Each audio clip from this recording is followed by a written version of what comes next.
প্ৰথমে মই Femi sky গাৰ্ডেনৰ স্বত্বাধিকাৰী মুকুট দৈমাৰী আৰু তেখেতৰ পৰিয়ালবৰ্গক শুভকামনা জনাইছোঁ। তেখেতলোকে এটা আশা লৈ ৰাইজৰ কাৰণে আগবঢ়াই দিছে ফেমি স্কাই গাৰ্ডেন। মই আশা ৰাখিছোঁ, ভগৱানৰ ওচৰত প্ৰাৰ্থনা জনাইছোঁ, তেওঁৰ যি আশা লৈ এই সুন্দৰকৈ ইমান ধুনীয়াকৈ ফেমি স্কাই গাৰ্ডেনখন সজাই পৰাই তুলিছে। এখন ৰেষ্টুৰেণ্টখনলৈ তেওঁ সফল হওক, ৰেষ্টুৰেণ্টখন ৰাইজে আঁকোৱালি লওক। আৰু মই প্ৰাৰ্থনা জনাম ভগৱানৰ ওচৰত, যাতে তেওঁ এই ফেমি স্কাই গাৰ্ডেনে ওদালগুৰি মানুহক বিভিন্ন সুস্বাদুৰ খাদ্য যোগান ধৰিবলৈ সক্ষম হ'ব বুলি আশা ৰাখি আজি মই স্কাই গাৰ্ডেনখন শুভ উদ্বোধন কৰি দিলোঁ। ধন্যবাদ। তেনে ক্ষেত্ৰত যিহেতু মানে ইয়াতে বহুখিনি মানুহ আহিব ভোজনৰ কাৰণে বা কোনোবাই ধৰক অকণমান হ'লেও মানে স্কাই গাৰ্ডেনত সোমাব, তেওঁলোকৰ কাৰণে কিবা এডমিনিষ্ট্ৰেটিভ ফালৰ পৰা কিবা নিশ্চয় আপোনালোকে দেখিছে ফেমি স্কাই গাৰ্ডেনৰ কাষতে আমাৰ থানাখন আছে। কোনো ধৰণৰ ইয়াতে নিৰাপত্তাৰ ক্ষেত্ৰত কোনো ধৰণৰ অসুবিধা একেবাৰেই নাথাকিব। ৰাইজ আহক, ফেমি স্কাই গাৰ্ডেনলৈ সকলো আহক, সকলোৱে এনজয় কৰক। আৰু খুব ধুনীয়া ইণ্টেৰিয়ৰ ডিজাইনিং কৰিছে, খুব ভাল পাব ইয়াত আহি। পৰিয়ালবৰ্গৰ সৈতে আহি বা বিভিন্ন শিশু কেঁচুৱা সকলোকে লৈ আহি পৰিয়ালে ইয়াতে টাইম স্পেণ্ড কৰিবলৈ বা যিকোনো ধৰণৰ খাদ্য গ্ৰহণ কৰিবলৈ খুব ধুনীয়া সুবিধা আছে। সকলোৱে আহক। আৰু নিৰাপত্তাৰ ক্ষেত্ৰত কোনো ধৰণৰ একো সমস্যা নাথাকিব, যিহেতু থানাখন ওচৰতে আছে, এডমিনিষ্ট্ৰেশ্যন ওচৰতে আছে। আমি আছোঁ, আমাৰ পৰা যিমান প্ৰয়োজন আছে নিৰাপত্তাৰ ক্ষেত্ৰত যিমানটো দিশত আমি চাব লগা আছে আমি চাই দিম। Thank you. धन्यवाद। स्काई गार्डन ओरैनोथ' गासिखौबो जोंनि जेसेबां इन'ग्रेसन खालामनो थाखाय जोंनि मानोना आं असि सार हायनायमोन, बेनि थाखाय जोङो बिसोरखौबो थेंक इउ होनो हरो। आरो जेराव बेलासि आलासिफोर हायदों आरो जेनेबा जेसेबांखिनि जोंनि लोगोफोर एबा माबा खालामदों इन'ग्रेसन हिसाबै जोंहा बिसोरखौ गासैखौबो फार्स्टआवनो थेंक इउ होनजोबो। दायो बे रेस्टुरेन्टखौ खुलिनायाव जोंहा माने हास्थायबाय थादोंमोन बहुत दिननिफ्रायनो, दायो फाइनेलि जों खुलिनो हाबाय। प्लास आरो बेयाव जोंहा मेन थांखियानो जाहैदोंमोन, जोंहा गाहायाव हटेल दङ, हटेल फामि पेलेस। बे हटेल फामि पेलेसा जोंना रेस्टुरेन्ट गैयामोन, थ' जानो थाखाय उसुबिदानि थाखाय जों ओरैनो थालि सिस्टेम खालामना होयोमोन आरो। स' सिन्स दायो जेनेबा बेयाव मानसिफोरनि फालांगिफोराबो बारलांबाय थादों मानसिफोरनिया, बे हिसाबै जोङो माने जाय अडिटरफोर हायो बाहेरनिफ्राय, बाहेरनिफ्राय सोरबा खामानि मावग्राफोर एबा सार्भे खालामग्राफोर हायो, बिसोर थाफैयो, बिसोरो मोजां जाग्रा नागिरो।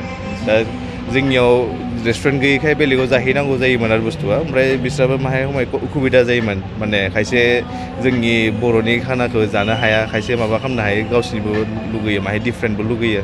दा रेस्टुरेन्ट हिसाबै जोंनियाव गैयामोन, दा बेखौ मेइन रिजनानो बेनोमोन आरो बुस्थुआ। दायो बे हिसाबै जोङो माखौ जोङो डिफ्रेन्ट लाबोनो हायो बेखौ साननायमोन। दा डिफ्रेन्ट लाबोनो हायो होननानै जोङो साननायाव जोङो सि फुड ओमफ्राय कन्टिनेन्टेलखौ जोङो बे उदालगुरि एरियायाव सानदों आरो। नर्थ इण्डियान ओमफ्राय चाइनिसबो मोनगोन, बाट मेइनलि जोङो कन्टिनेन्टेल ओमफ्राय सि फुडाव जोङो मा होनो कनसेन्ट्रेट खालामगोन। कन्टिनेन्टेलाव होनना बुङोबा ओमफ्राय सि फुडाव अक्ट'पास, स्कुइड ओमफ्राय टाइगार प्रन्स बेफोरना सि फुडाव गोलैबाय, बासा फिस बेफोरो। आरो बायदि बायदि जोङो आरो एभ्रि पुजास एभ्रि माने जोङो इभेन्ट्सफोराव जोङो गोदान गोदान आइटेम्स लन्च खालामबाय थागोन आरो लासै लासै। दायो जोंनियाव एक्सक्लुजिभलि जोंनि स्पेशला दिनै 28 सेप्टेम्बर होनना बुङोबा दिनै जोंहा ग्रिल फिश दङ स्पेशला, ग्रिल फिश ओमफ्राय अक्ट'पास, स्पेनिश अक्ट'पास। दा जायफोरा जानो दिनै 10% डिसकाउन्ट दं, बा up to 15% हालागै डिसकाउन्ट जाहैयो आरो जायफोरा लाकि जाहैयो आरो बुस्थुआ। स' बेसेबांखौनो बुंनानै माबा खालामनो थाखाय। औ, बर'नि खायद' होनो बुंबा थालिया थाखागोन। बर'नि थालि जे नोंहा पर्क थालि, अमा लकेल दाउ थालि बेफोरो जोंनिया थाखागोनखा। माने आलाकाट सिस्टेमाव जागोन, जेनेबा नोङो अमा बेदरखौ बेलेग माने अर्डार खालामनांगोन, राइसखौ बेलेग अर्डार खालामनांगोन। थालि सिस्टेमै जेनेबा मोनसे माबा बुंनो थाङोबा बे नोङो कम्पाइल खालामनानै माबा खालामनाय जागोन आरो बुस्थुआ। बिदिनोसै आरो अक्ट'पास थानायनि खोथाखौ बुंदों, बे अक्ट'पासखौ बबेनिफ्राय साप्लाइ लादों? दायो जोङो कलकातानिफ्राय साप्लाइ लादों, जिहेतु असमाव बे साप्लाइआनो जाया दासिम। माने बिसनिया जोंनिया मा जादों दायो अक्ट'पास आरो जेसेबां सि फुड दं, जेनेबा जोंनि सि फुडनि जेसेबां आइटेम दं बेफोरो नोंहा मा होनो फ्रजेन जानो हायो। दा फ्रजेन जानानै जेनेबा बेयो नोंहा ट्रेनजों हायो जोंना, थ' बेखौनो जोङो बेयाव जि मेन प्रसिडियर बेफोरखौ मारै खालामनो प्रसिडियर खालामनानै जोङो सेफखौबो जोङो वेस्ट बेंगलनिफ्राय लाबोनाय जादों, जाहाथे माय एक्सपिरियेन्सबो मोनसे कन्टिनेन्टेल ओमफ्राय सि फुडनि खेथ्रआव, ओमफ्राय नर्थ इण्डियान आरो चाइनिसनि थाखाय बेलेग एक्सट्रा सेफ लाखिनाय जादों आरो बुस्थुआ।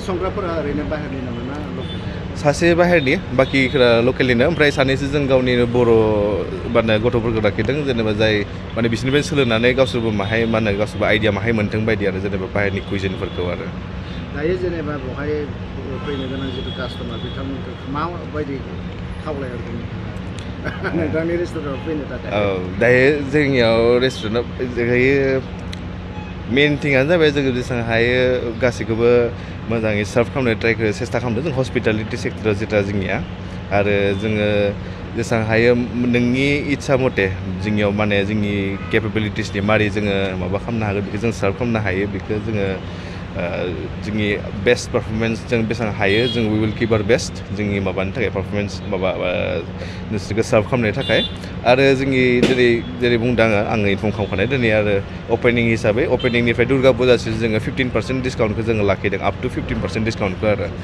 आरो उपराव जोङो जेनेबा बायदि माबाबो दं जेराव खायसे मानसिफोरा जेराव नोङो ओरैनो बेलासियाव जों जायाबाबो ओरैनो माबा मोनसे साहा आरि लोंनानै जेनेबा माबा मोनसे चिल खालामनो हायदों थान्दा ओरैनो लोगोफोरजों रायज्लायनो हायदों बिदिबाबो नोङो ओरैनो हायजायो आरो बुस्थुआ एन्टारटेनमेन्टनि माबाफोर थागोन नामा बेयाव एन्टारटेनमेन्टआव नोंहा माने जोङो दायोथ' माबा खालामाखै माने माहाय हथारै खुलिनाय जादोंमोन नालाय दायो जोङो इभेन्ट लादों जोङो दुर्गा फुजाफोराव लानो सानदों स्टेज आरिबो जों बनायनानै दोनखादों थारमाने स' बे हिसाबैनो जुदि जोङो एकस्टिक भार्जन जेनेबा माने बांद्राय हाला नङा ओरैनो गिटार सिटार लानानै एबा माबा मोनसे सोरबा पयेट्रिबो खालामनो हागौ बा बिदि बायदि नोंसोरो माने माबा खालामनो हागोन आरो नोङो जाय जोंहा गाहायावनो आरो कनफारेन्स हलबो दं कनफारेन्स हलखौबो जोङो डाइरेक्ट बुकिं खालामनानै माने नोंसोर बेखौनो फुरा बुकिं खालामनानै नोंसोरनि वेडिं रिसेपसन हक नोंसोरनि बार्थडे पार्टि हक बिदिखौनो नोंसोरो माबा खालामनानै बुकिं खालामनो हागोन आरो फामि